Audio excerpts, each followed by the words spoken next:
We mwega mwiroreri wa Hungura Media jetagwo Purity wa Mombi na muthenya wa umuthi ni ndoka ni njui tutirigaine no mwaka uyu mweru ni ndoka na ndoka ndina maundu mega muno ndina mugeni wa muthenya wa umuthi na ni atucereire thiini wa studio citu cia Hungura Media na eno horo mwega muno na ndina ma oni horo tari waigua na kwenda uikare hau na nigetha uthikiririe no mbere ndaya ni kwenda gukumenyithia kuria ndi ni tondu thiini wa Thika Super Highway Spa Mall na ndoka guko ni tondu kwina horo mwega muno ndirenda gukumenyithia na ni tondu woguo ri uka gumenyithia horo cio mwega ni uriku.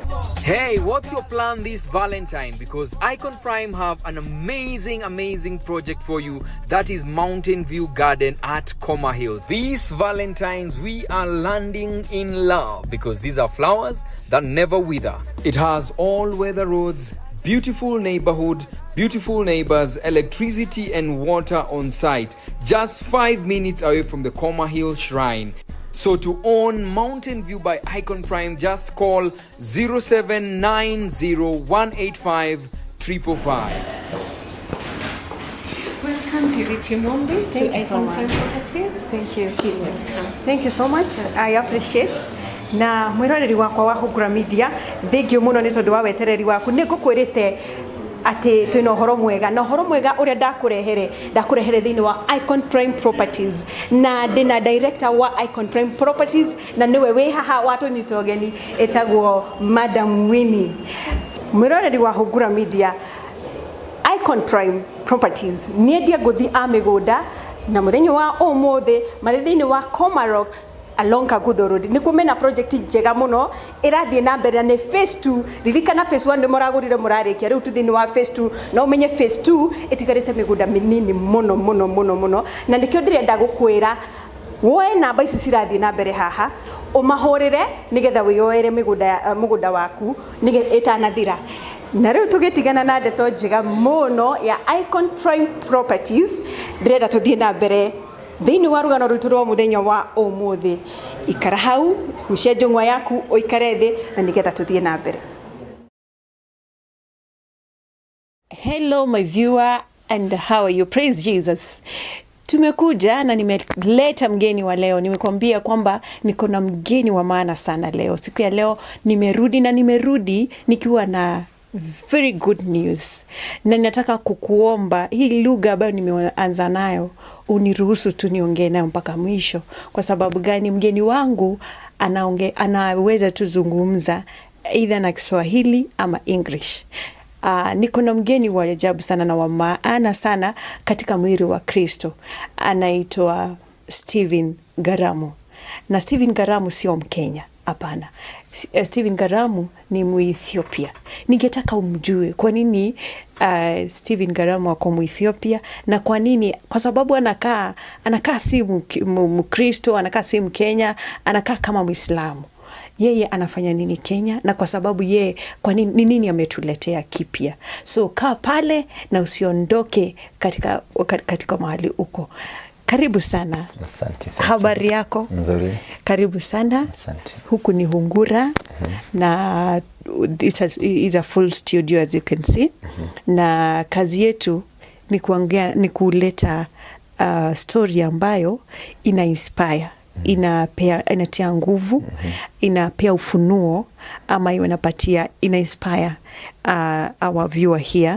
Na tumefurahi sana kwamba umeweza kufika huku na sana umefika wakati unaofaa. Na najua mimi nimekutoa mbali sana, nimekuacha katika kazi yako na nimefurahia sana. Asante, nashukuru, naheshimika sana kwamba umepata nafasi ya kukuja. Sasa ningetaka sasa tuanze vizuri na tutaki kutumia muda mwingi sana. Ijapokuwa kuna story kubwa, tutaki kutumia muda mkubwa sana. Tunataka kutumia muda mchache na ndio tuweze pia kupatia time urudi kazini mwako. Sasa ningetaka uongee na our viewer here, mtazamaji wa leo.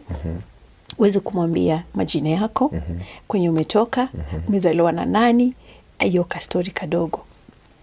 Asante. Na ningetaka muangalie pia. Thank you. I greet you all in the name of our Lord Jesus Christ. My name is Stephen Garamu Tafarra, born again Christian from Evangelical Victory Church. So mi naitwa Garamu venye nimesema. Garamu inamaanisha kitu ambayo ni ajabu. So Garamu is amazing things, ni kitu ajabu. So that's my name. Na nimezaliwa place ambayo inaitwa Idilola. Idilola is the border of Kenya and Ethiopia. So it's like Ethiopia, Kenya. So yeah, so that's where I come from. Ona umezaliwa kule Ethiopia na umezaliwa mkoa wangapi? Okay, niko na 2 brothers na niko na 4 sisters. So we can include 7. 7 of you? Yeah. And your parents? My parents, they were alive. My father's name is Tafara, as I've said earlier. And also my mother is Germanish. So they are alive even today. They live in Idilola. Idilola. Yeah, my God. That sounds nice. Ningetaka tukujue zaidi. Ulisomea pale na ukisoma ulisoma kwa Mkristo ama wewe ni Muislamu ama wewe ni juu tukikuangalia hivi mimi nikikuangalia kila mtu akikuangalia anaona Muislamu. Yeah. Okay. Mimi nikiwa mdogo wazazi wangu walikuwa Orthodox in Idilola. So Idilola ni border ya Kenya na Ethiopia. So ama Kenya ni Ethiopian, tuko hapa katikati ya watu wa Idilola. So walikuwa Orthodox. So venye nilikuwa mdogo ndio sasa they were converted to Pentecostal. So nilikuwa Orthodox converted to Pentecostal. Ukuwa pale venye you were raised, you were raised as a Christian. Yeah, Orthodox. And especially now kutoka kwa Orthodox, ukaingililia Ukristo ule wa Pentecostal. Ulikaa kwa Pentecostal ukiwa pale for how long? Na ukiwa shule ulikuwa Pentecostal ama ulikuwa pande ile nyingine? Asante. It's a good question. So nilikuwa mdogo, sijui exact, lakini less than 8 years venye nilikuwa Orthodox. Then from there nikakuwa Pentecostal. So up to date. So venye nilikuwa kwa shule pia ama Christian, Pentecostal Christian. Alright. Na watu wengi wanaweza taka kujua tofauti ya Orthodox tunaisikianga sana na being a Pentecostal Christian. What is the difference? Because I believe Orthodox ni a Christian as well. Yeah, it's Christian. Okay. So you know, Orthodox kuna addition of books kwa hizo vitabu ya Orthodox. Kuna addition of books na pia sana Orthodox wanafanya Mother Mary the mediator between God and themselves. So, lakini in Christianity, you know, there is no addition of books there. We always use only 66 books. And also there is no, the only mediator between us is only Jesus Christ. True. Yeah. Okay. Oh, that is a difference. Sasa tuambie wewe wakati okay, before you go there, and also the other difference in Orthodox, you know, they are much in the Old Testament. They are living the life of the Old Testament, much, you know, the Old Testament life. So now we are in New Testament. We use also Old Testament, lakini don't forget, Christ has brought us out of, and you know, we are not under the law now. We are under the grace. So watu ambao walikuwa hiyo time, they are under the law. Now Christ, by dying on the cross, by shedding his blood, so he brought us out of, you're under the law, out of the law, and ametupatia sasa tukue under the grace. Yeah. So much one Orthodox wako tu kwa law. Yeah. So kwako unaona this is the best place that I came kwa nini, kwa kuokoka na sasa kubelieve in the new now the kind of gospel that you are living in. Yeah, cause salvation is by grace. No one can be saved by fulfilling the law. No one. Because even the Pharisees, they were teachers of the law. Pharisees, Sadducees, scribes and so on, walikuwa ni teachers wa law, lakini hawakuweza kufulfill kwa sababu hakuna mwanadamu anaweza fulfill the law aokolewe. Ndio maana in the book of Philippians 2:8 inasema salvation is by grace. No, through only Jesus Christ. Kwa hivyo sasa ukijaribu kufulfill the law ili uokolewe, we can't. It's just by grace through our Lord Jesus Christ. So in Pentecostal we believe that salvation is by grace, it's not by work. It's by grace. Wow. Sasa tuambie, ulitoka pande ile ya kuwa kwa boda ukafika Nairobi aje? Okay. Niko na family huko. Family, na nimekuambia watu wa Idilola ni boda ambayo ni Kenya na it's like we are Kenyan. You are either Kenyans or we are either Ethiopians. Yeah, you fit both. Idilola, we fit both. So now siwezi sema fully I am Ethiopian because now I have ID, everything ambayo niko nayo it is Kenya, because we are in the border. Then alafu nikakuja huku nikaanza shule nikiwa mdogo in primary school in Salama. Then after that nikaenda pia high school, Dr. Kiano High School. Where? Githega. Yeah. Mimi ndio nimekujua ukiwa, yani ile kitu imeni attract kwako. Ni ule ujasiri uko nao wa kuhubiri neno. Na sio ujasiri peke yake. Uko na ndani yako inakaka kuna visima fulani zinamubujika, yani neno la Mungu. Na nakumbuka all along nikikupata na kupatanga na ufunuo.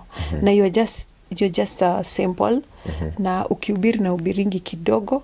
I mean the message could be big and strong and so moving, but within a very short time. So ndio ujikute kwamba sasa umetoka high school, sasa unasikia utaki mambo ingine, unataka tu kuhubiri. Na sana this time around nilikupata ukihubiri kwa matatu. Na hata saizi unahubiri kwa matatu.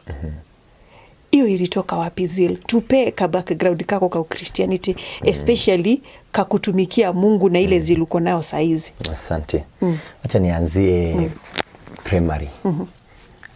primary. Nikiguzia tu uko ni venye nilikuwa mdogo Idilola, pia nilikuwa na kwa nyumba nilikuwa naomba, alafu na feel kuna kitu tu ina flow kwa mwili, lakini sikuwa naelewa, nilikuwa mdogo. So watu wananiambia wewe utakuwa ni mapastors and so on, watu walikuwa wanasema hivyo. Then alafu nikakuja huko nikaanza shule. Venye nilifika standard 6, 7, 8 nilikuwa na patiana advice to my fellow pupils in primary Salama School. So nilikuwa napatiana advice through the Bible and so on. Kuna kuanga na PPI. So walinifanya pia leaders hapo. Nilikuwa na lead. Early in the morning kuna team ambayo tunaomba. Primary tunakuja mapema tunaomba and so on. Then alafu venye nimemaliza high school nikaenda, venye nimemaliza primary nikaenda high school. Dr. Kiano. Then Dr. Kiano venye nilienda, kabla sijaenda, kuna time ambayo nilispend nje. Venye nimemaliza primary, kwa sababu ya circumstances fulani, maybe sita mention. So, nilienda Machakos Prayer Center inaitwa Katoloni in 2014. So nilikuwa na spend time hapo nikiomba, just seeking the will of God. Because I am a person who created with a purpose, and I love to live for the purpose as to why he created me. Ama kwa nini God ameni bring kwa hii ulimwengu. So nilikuwa nataka kumuuliza God, umeni create kwa hii ulimwengu ili nifanye nini? Kwa sababu sitaki kufollow will yangu, nataka kufollow will yako. So nilikuwa nataka anirevealie will yake. Nilikuwa nataka niende high school ama niende Bible. So nilikuwa nataka God aniambie gani ndio gani. Lakini high school sijaenda for some circumstances. Then alafu baada ya kuomba God pia alinifungulia mlango nikaenda high school. Then after that God pia kutoka kutuko family. So kuna cousin na brother na sister pia walinisaidia kulipa high school na nimeweza kusoma huko. Then form 1 term 3 form 1 term 3 nilifanywa kuwa leader CU Christian Union, nikafanywa chairman. Then after that niliendelea watu ambao walikuwa wanataka kumentiwa, nilikuwa na mentor. So we have been sharpening each other for high school. Pia God alinipatia favor ya kuwa leader there. Then nika come up na club ambayo ni Bible Study Club. Haikuwa. Then alafu kwa hiyo Bible Study kuna watu ambao walikuwa na attend. Then alafu tulikuwa tunafunzana neno la Mungu and so on. So venye nimemaliza high school nilienda pia Bible Teenage International, nikaingia up to degree level theology nikafanya. Then wakati wa corona ndio sasa nikatoka nje sasa ku evangelize and so on na kijana ambaye anaitwa Kevo na kuna team wengine kina mama and so on. So tulikuwa tunaenda kuna evangelize house to house, you know, tulikuwa tuna evangelize ya watu. Then alafu nikiingianga kwa gari napata watu wa preach the word. They are not preaching the will of God. You know, if we preach, we don't preach what we want. We don't preach also what people want. We preach what he wants. Because the moment we preach to people the will of God, they will be saved. They will know the truth. They will come out of darkness unto his marvelous light. So nilikuwa na zeal, nikasema wacha niingililie pia kwa gari, ni wa show the word of God, the truth word of God. Indeed, not by power, nor by might, but by his spirit. Nika depend on the Holy Spirit. Nikasema niingie pia kwa gari, so nihubiri. So even ndo nilianza pia ya gari, nikaanza kuhubiri utawala, Kawangware, gari ya Isli, gari ya Kayole, everywhere. Nikipata tu hii gari, naulizia siulizi hata inaenda wapi, as long as watu wako ndani, niingie tu, ni preach ndani, nikitoka kwa hii gari, kwa ingine, na so on. Sometimes nachukua speaker, place kama Isli, hata kama kuna challenges, naenda kuhubiri na team. Then place kama Gikomba, Korokocho, in Kayole area and so on. So hivyo ndo nilikuwa naendelea. So sometimes tunaenda kwa genge ya wezi, tunakaa pamoja, tunawahubiria prostitutes, you know, you have to approach them also, tunawahubiria. There is one day also nilivisit witch doctor just because they need also the gospel. Watu ambao so daring. They need the gospel. So kuna mama ambayo kwa area yetu, tukachukua team yangu, tukaenda huko, tunaanza kuwa preachia. So hivyo ndo sasa, yani it's all about the Holy kwanza hapo. So huyo mama sasa umchana. Huyo mama tukakuja. Lazima tukikuja yeye haezi expect tumekuja kuhubiri. So tulianza tu kumsalamia, no, lazima ukimit mtu lazima utumie akili. Si ati unaanza tu kuongea in tongues unasema Yesu ni Bwana, okoka. Uwezi anza hivyo evangelism. Lazima uconnect kwanza. After connecting ndio unaanza kumhubiria. So tukaanza kuongea na yeye. So tukasema tafadhali tunaomba tu time yako kidogo ili tukuhubiria. Akasema pia mimi ni Mkristo, hakuna shida, muendelee. So tulimpreachia.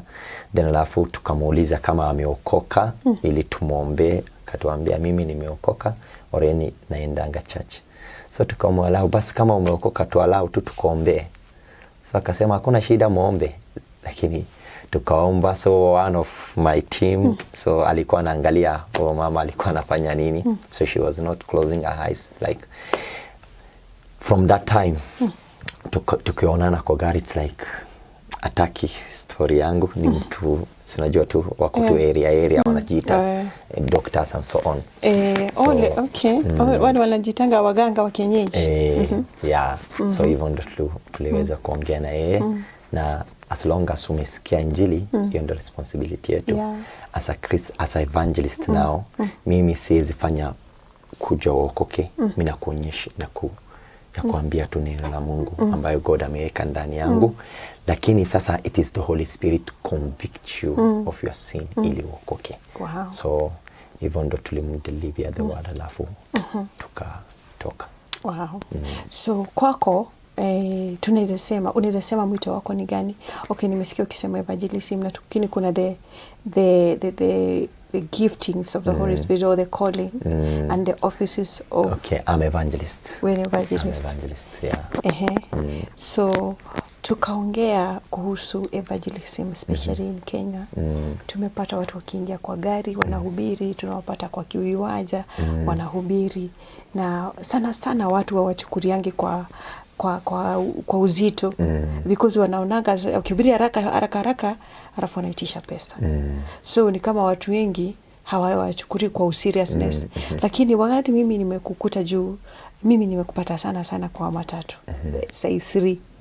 Nimekuta kwamba ukihubiri, mimi sijai kukuta hata ukiitisha pesa. Naonanga ukipimanisha na ile time muda unafika isli, unaona unahubiri dakika chache na watu wanapenda sana. Katika hii evangelism ni challenges gani zenye ziko na ni njia gani mtu anafaa kuhubiri na ndio watu wamuitikie na wa receive the gospel na waitikie hata kuokoka bila kukua na fikira kwamba huyu na yeye amekuja kuitisha pesa? Asante. Ndio challenges kwanza tuko nayo kwa hizi field ya preaching. Lakini I thank God for that question. Kitu ya kwanza, kama haujaitwa, don't preach. If you don't have callings, find out first. Kama haujaitwa, utamislead people. We preach so that people may come out of darkness and to God's marvelous light. We preach so that people may know the true God. So if you are preaching na aim yako kubwa ni kitu ingine other than the souls, then that's not the gospel. Jesus Christ, he came for one purpose, to save. Only to save. Yeah. That's it. To save who? The lost. Who are the lost? Sinners. Who are sinners? Romans 3:23. Romans 3:23, the Bible says all have sinned and fallen short of the glory of the Lord. Wanadamu wote wamefanya dhambi nao wamepungukiwa na utukufu wa Mungu. Kwa hivyo wenye dhambi ni akina nani? Wanadamu wote. Wewe ni mwenye dhambi, mimi ni mwenye dhambi, na wenye dhambi wanahitaji mwokozi. Naye nani ndo mwokozi? Ni Yesu. Lazima uwaonyeshe kuwa sisi tumepotea, lakini kuna yule ambaye amekuja kutafuta ili tuokolewe, naye si mwingine ni Yesu Kristo.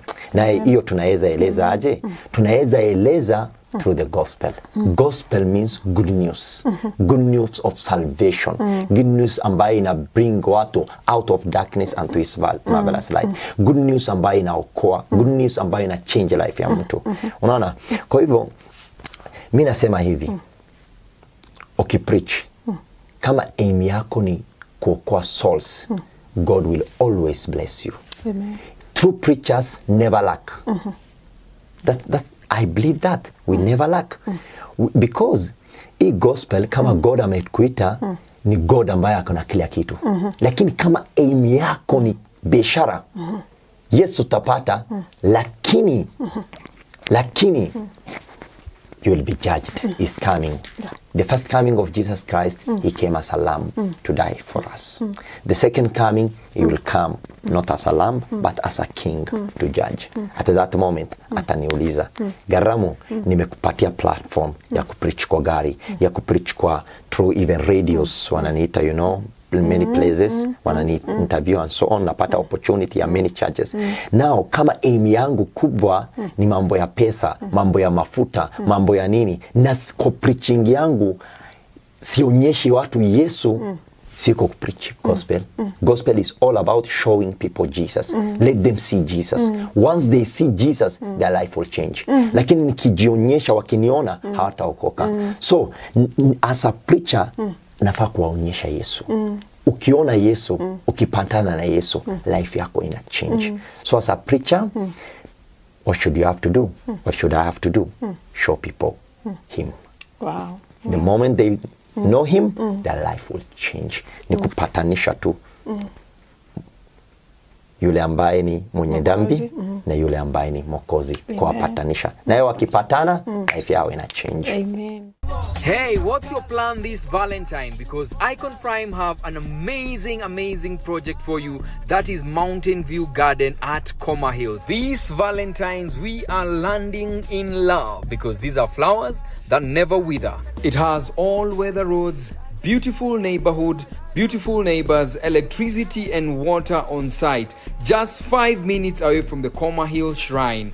So to own Mountain View by Icon Prime, just call 0790-185-555. Happy Valentines. Landing in love.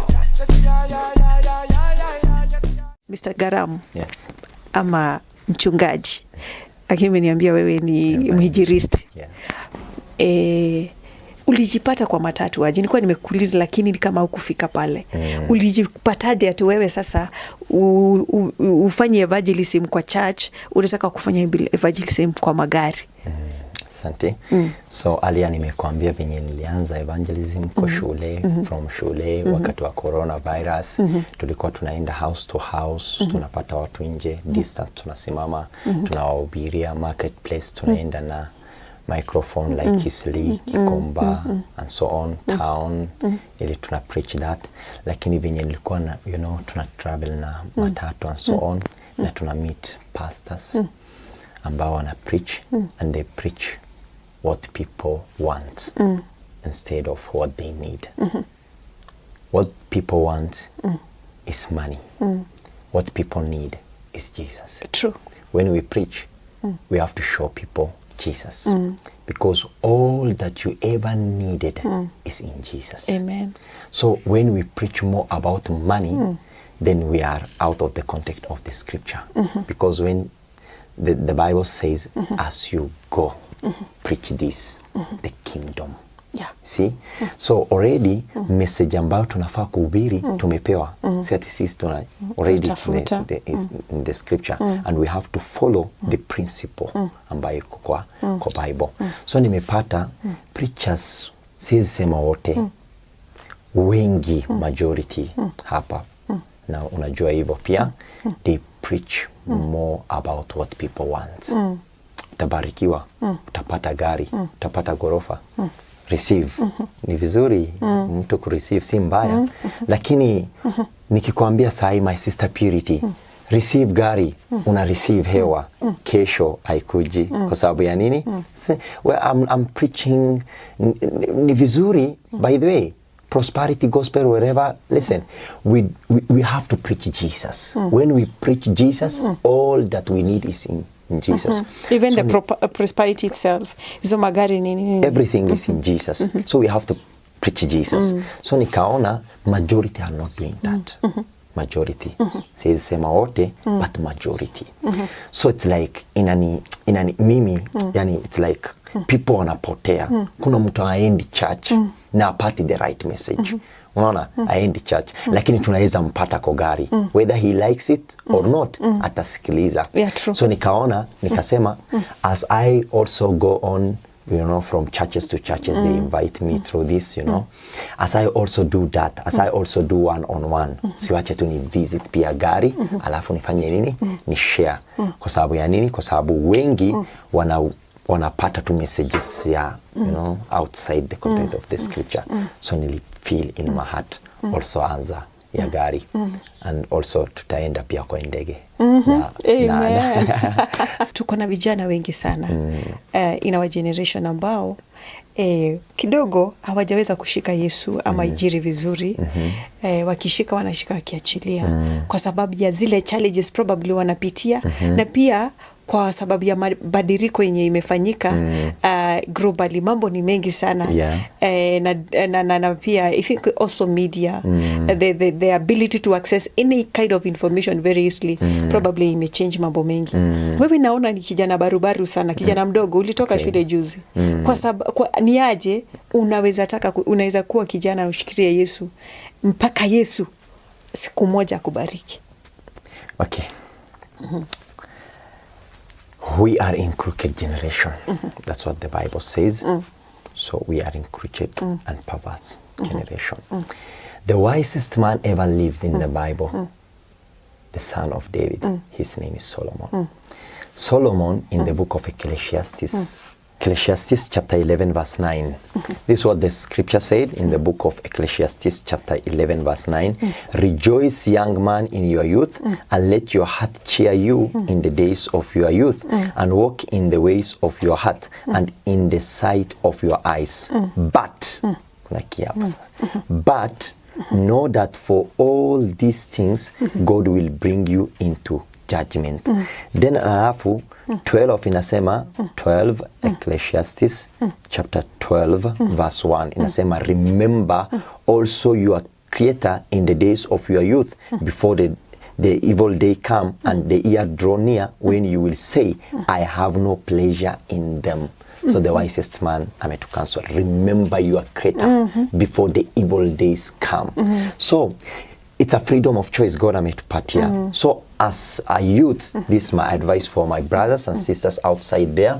The Bible says also in the book of Deuteronomy chapter 30 verse 19. Deuteronomy 30:19, the Bible says, today I call the heaven and the earth to witness against you, that I have set before you life and death, blessing and curse. But you choose life so that you and your offspring may be saved. It's a freedom of choice. God of the Bible never force people, my brothers and sisters. So my encouragement for the youth is, remember your creator while you are still young, before the evil days come, when you will say, I wish, I have no pleasure in them. Ecclesiastes 12:1. So evil day will come. Before evil day comes, you have to prepare yourself. How?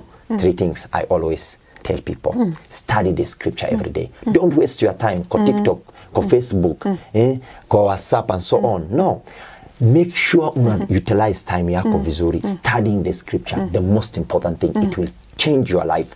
2, you have to pray prayer without ceasing. In the book of Thessalonians, the Bible says, pray without ceasing. So as a Christian, keep your heart busy by praying without ceasing.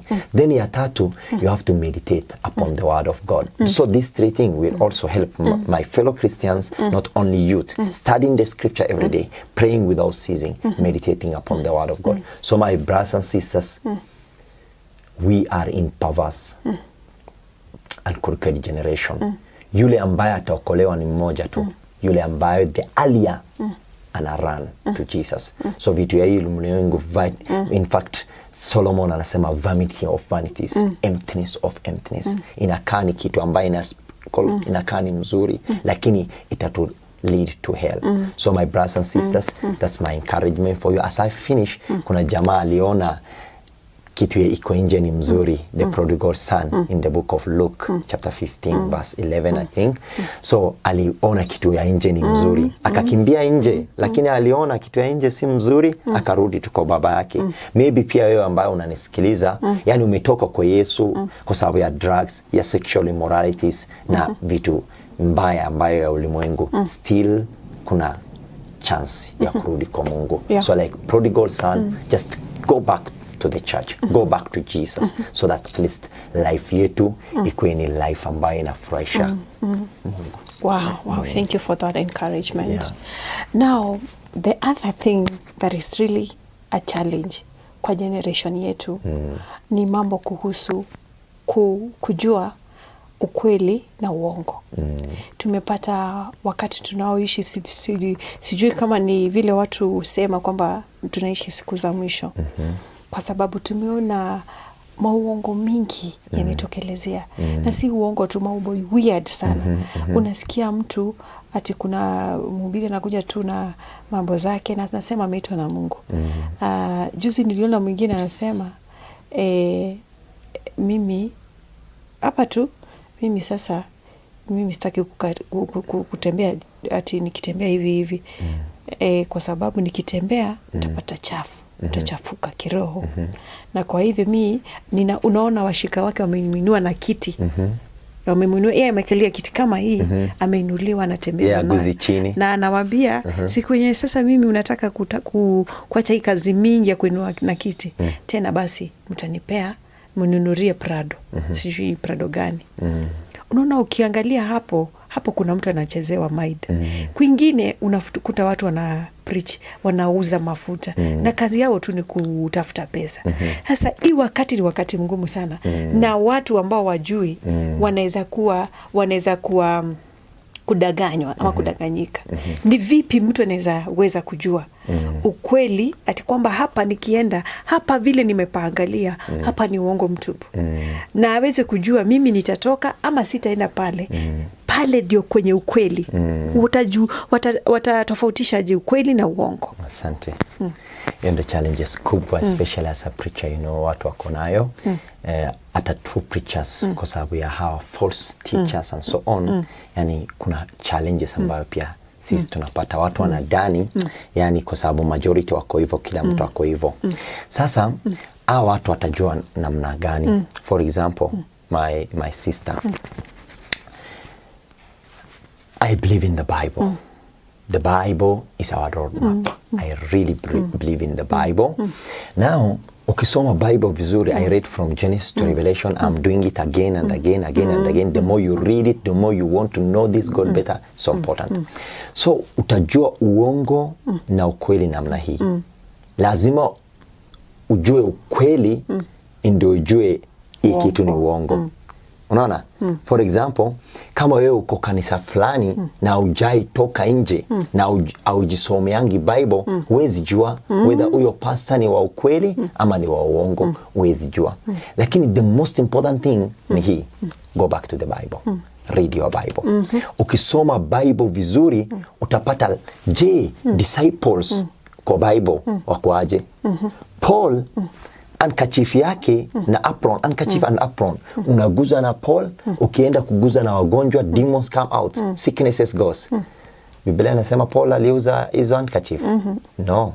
Jesus Christ, kuna kitu yote ambaye alikuwa anauza? Peter, shadow yake ilikuwa inaponya. Alikuwa anasema sasa lipeni pesa? No. Gospel is the gospel ambayo inaokoa, si gospel ya biashara. Pahali popote ambayo preacher anasema unless ununue hii mafuta uwezi okolewa, unless ununue kitu fulani uwezi pona, run.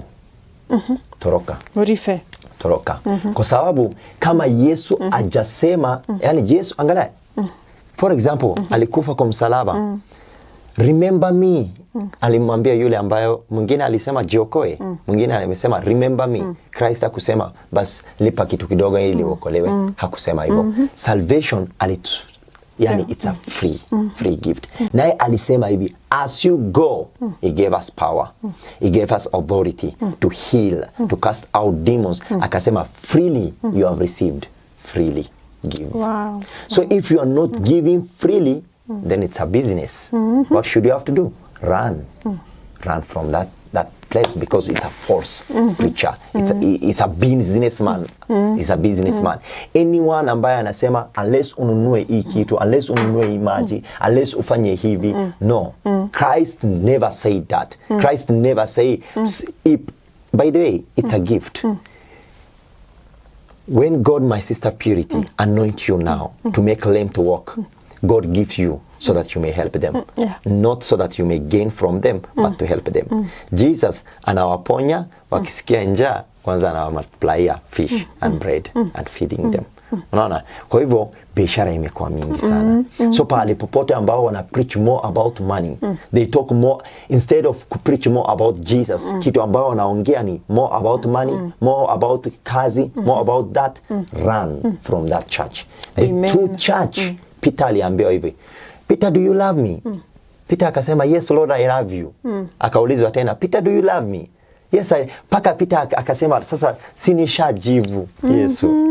Then akamwambia, feed my sheep. Kuna kanisa ambayo instead of feeding the sheep wanakula kondoo. Na Yesu amesema lisha kondoo, instead of kulisha kondoo ni kukula kondoo. Kuna mwingine nilisikia akisema kuna mama alituma school fee yote naye Mungu amembariki, nawe ukifanya hivyo Mungu it doesn't make sense.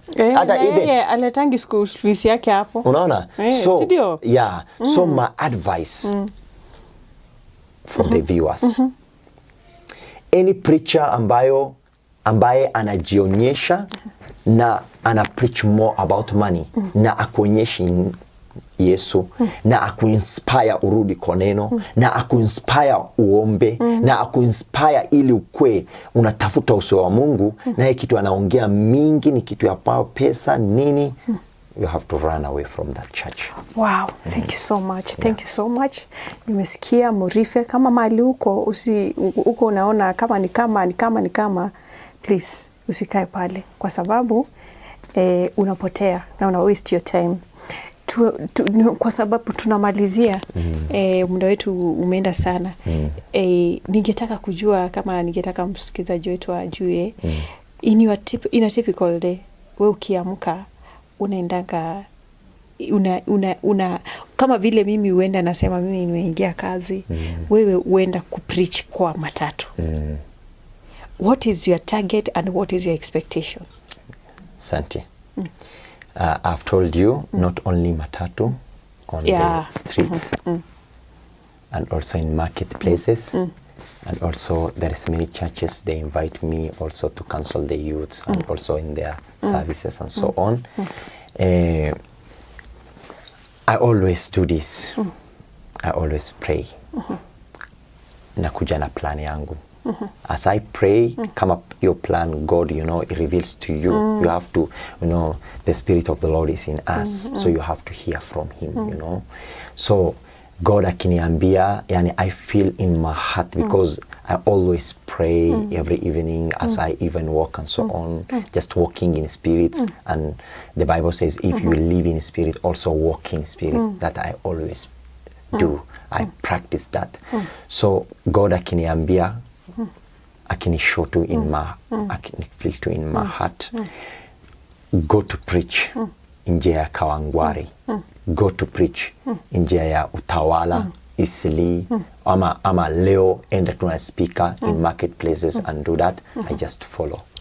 Because the Bible says, both to will and to act, it is God who works in you for His good purpose. Amen. If you are truly mtu ambaye unaomba kila wakati, mtu ambaye unasoma neno la Mungu, both to will and to act, it's not you now, it is God who works, and He works not according to your purpose, but according to His purpose. So I always depend on the Holy Spirit, both to will and to act, so that I may fulfill the purpose.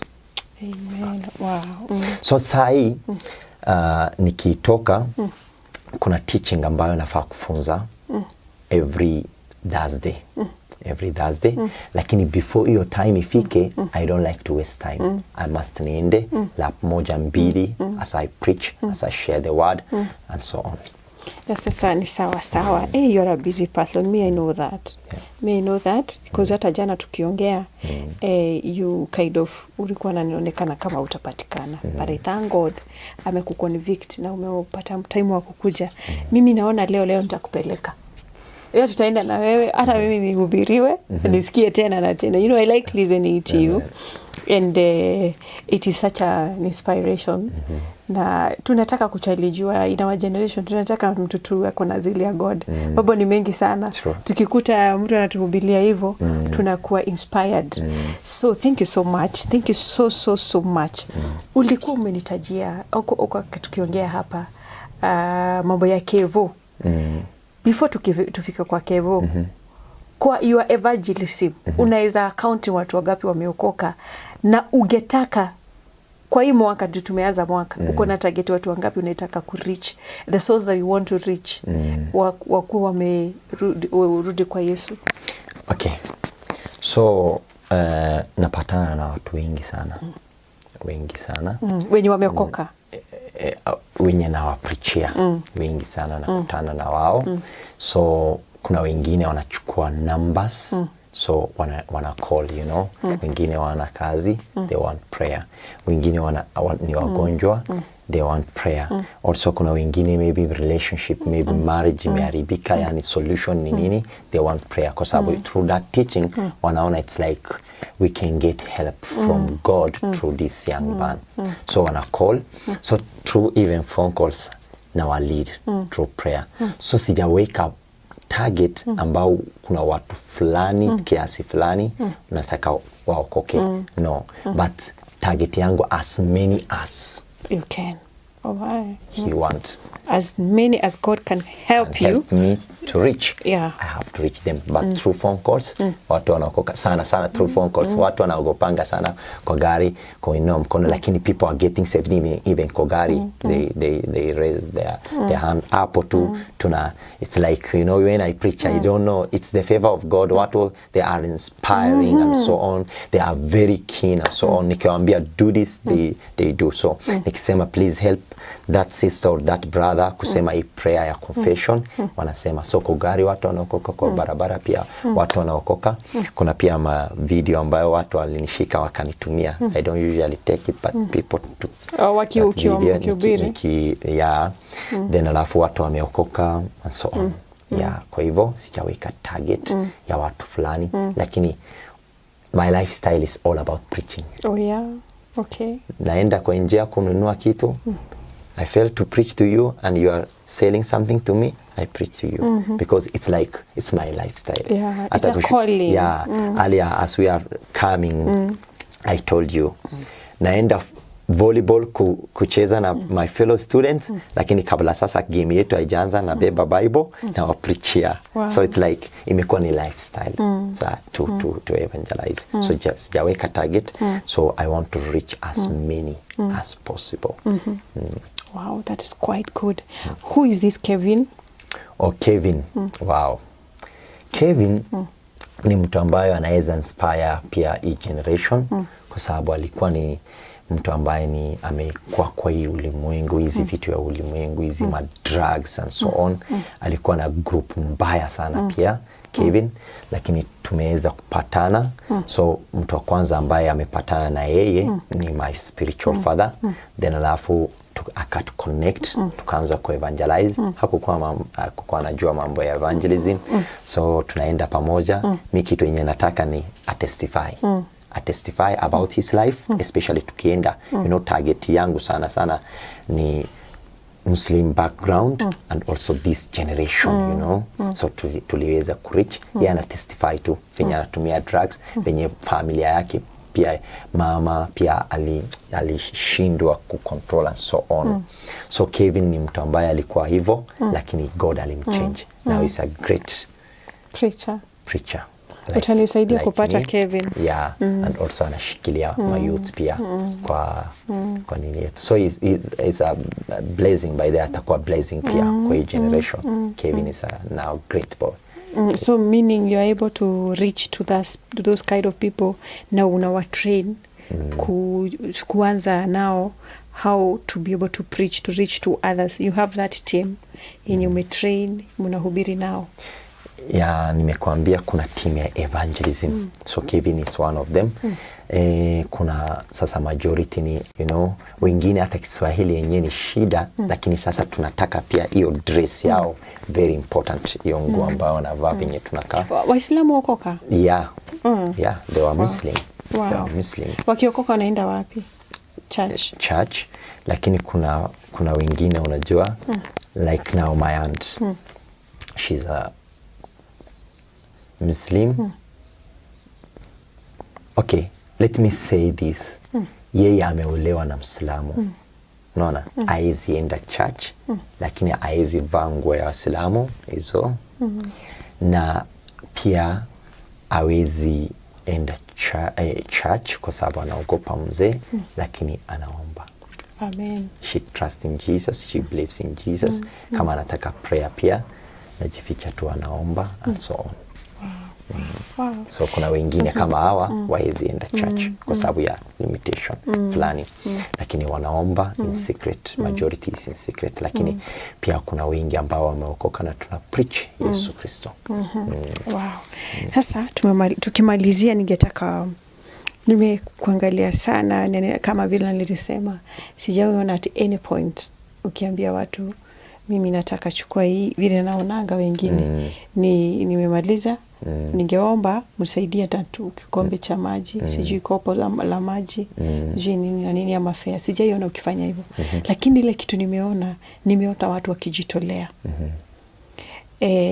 Tukikuja kwa, definitely you have needs, you have all these things, and I know you are a servant of God probably. How do you cater for your daily needs? Okay, usually in my preaching, I don't like to talk all about this support, money, and so on, because I love to talk more about Jesus. That's it. And indeed, you are testifying about that. I do. You are testifying about that, because it's God who called me. The work is not my work. The work is the work of God. How can I tell people to support the work of God? I can't tell them. He has called me. I've said, yes, Lord, I'll go. Now, it is the Lord himself who should have to support his work. Oh, yeah. Not me telling people, support your work. It is the Lord. And indeed, he's doing it. Amen. Na indeed anafanya hivyo, by the way. I've never asked, never lacked. Sijai uliza na sijai kosa. Kwa sababu ya nini? Nimeelewa kazi ni ya Mungu, na yule ambaye ameniita ni Mungu, na siwezi ongea about ni support ama nitoe, sijui inaitwa business, whatever. Ama nitoe nipatiane tafadhali or ni support na hii. I've never done that, and I believe I will never do that. And without saying that, God is already supporting his work, by the way. God himself. Amen. And also, he will keep on supporting it, because my aim is one, the soul, showing people, you know, we are ambassadors of Christ. We have to reconcile people, kupatanisha Yesu na yule ambaye ako kwa giza. Tukipatanisha Yesu na yule ambaye ako kwa giza, na ni hiyo ndio kazi ambayo ametuitia. Na tukitenda hayo, silver belongs to him. Amen. Everything in your world belongs to him. Oh, yeah. He will never call you alafu ulak. Never. True. Psalmist alisema aje in Psalms 23. Alisema, the Lord is my shepherd. I shall not lack.